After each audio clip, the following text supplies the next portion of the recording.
Hello beautiful people, and welcome back to my YouTube channel. If this is the first time you are seeing my channel, you are highly welcome. My name is Amara, and in this tutorial I'll be showing you guys how to make this beautiful underbust corset blouse with the stylish yoke, the sleeves and everything. Now if this seems like something you're interested in, stick with me to the end of this video and let's dive right into it.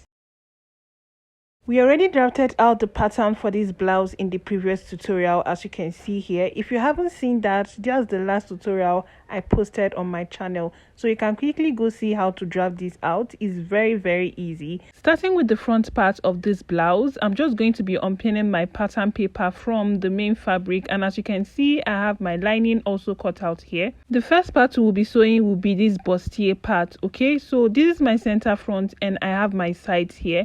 I'll just go ahead and iron my wadding and my hairstay to it. After ironing the wadding and the hairstay, this is what I have. You can see exactly how I attach the wadding before ironing the hairstay over it. You don't have to iron your wadding all the way throughout the side of your bustier, and also make sure to give ½ inch at the top and at the bottom of each side, just like you can see mine here. This is so that when you're attaching the yoke on the underbust corset part, you don't have it looking funny and bulgy. Okay, now I'm going to place my side on the center front and I'm going to stitch it down using ½ inch allowance, just like I'm describing with my hand here. You can see how beautiful this bustier came out. This is exactly how yours should look like. You guys, I've not even ironed this out yet, and this is how beautiful and firm it looks. When I iron this out, it's going to look better. Now what you're going to do to iron it out is to open up the seams just like this and to notch the midpoint. You can make 2 notches just like I'm doing here, and then go ahead and open that up and use a tailor's hammer to just iron that out. Okay, after ironing it out, this is how beautiful it came out. I'm just going to turn it over to the wrong side so you guys see exactly what it looks like. This is what yours should look like, neatly ironed. Now I'm going to bring in the underbust corset part, and what I'm going to be doing with this is to draw out the line for my boning. But first, I'm just going to get the midpoint of this underbust part before I start drawing out the lines for my boning. This is going to help to give me straight boning line. With my rule, I'll just connect the midpoint and notch together just like this. Now from that line serving as the mid bone point, I'm going to be marking other boning lines using 3 inches just like I'm doing here. I'll just connect that with a straight line. I'll be marking 3 inches from that point again just like this, and I'll also connect that to the straight line. This is what I'll also be doing to the other side of this underbust corset just like I'm doing here.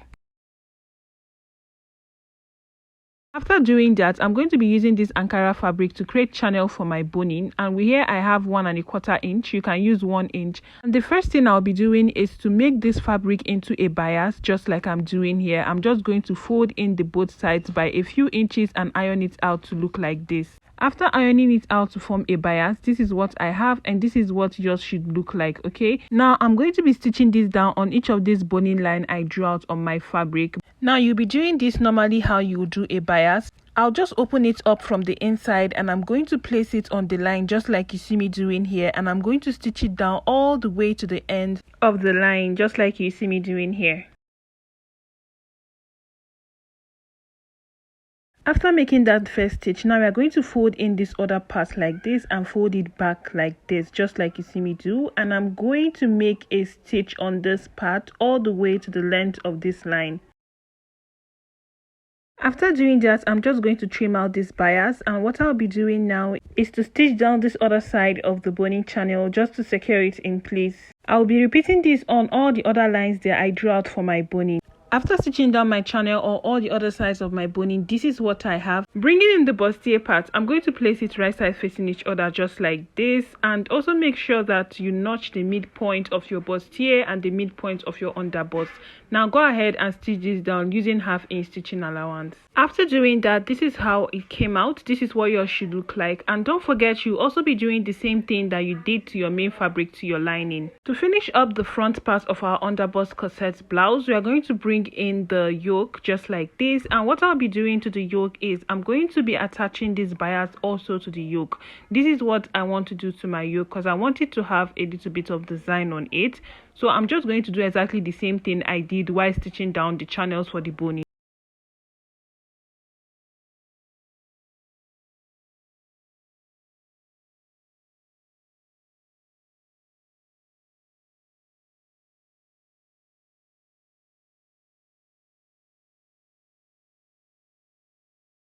After doing that, this is what I have, and this is what yours should look like if you are using a bias to finish off the neck and the other side of your yoke. To attach the yoke to the blouse, what you need to do is to place the yoke on the right side of the blouse, just like this.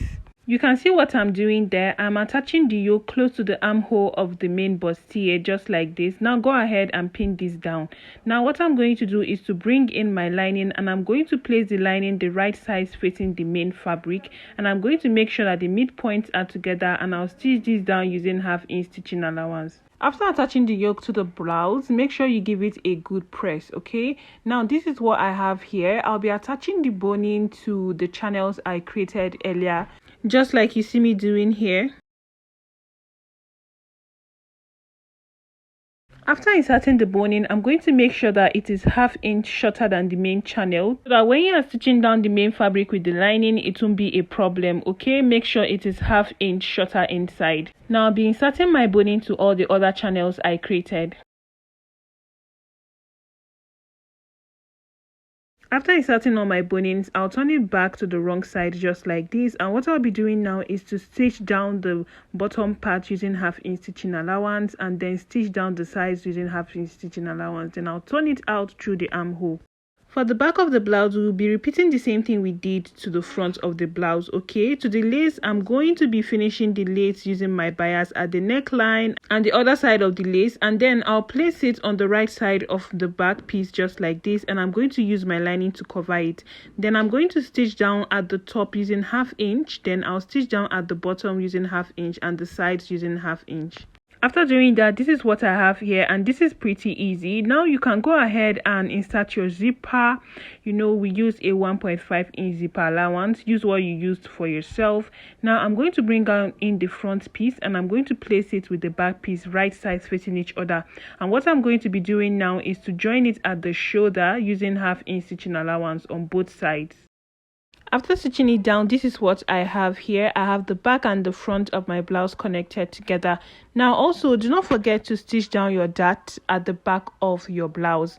Now I'm going to insert the sleeves. I didn't fix in the video of the sleeve into this tutorial, so my next tutorial is going to be on how I did that. Okay, now what I'll be doing lastly is to join all this together all the way from the sleeve to the body of our underbust corset. What you just need to do is to take out your body measurement on both sides of your blouse, mark out whatever excess or the stitching allowance left after taking your measurements, then go to your sewing machine and stitch this down. We have come to the end of this tutorial, and I just want to say a very big thank you for sticking with me to the end of this video. Do not forget to hit on that subscribe button, to like, to comment, and to share to your family and friends you know would love this. And also do not forget to hit on your notification bell to know whenever I post a new tutorial. I'll see you guys in my next tutorial.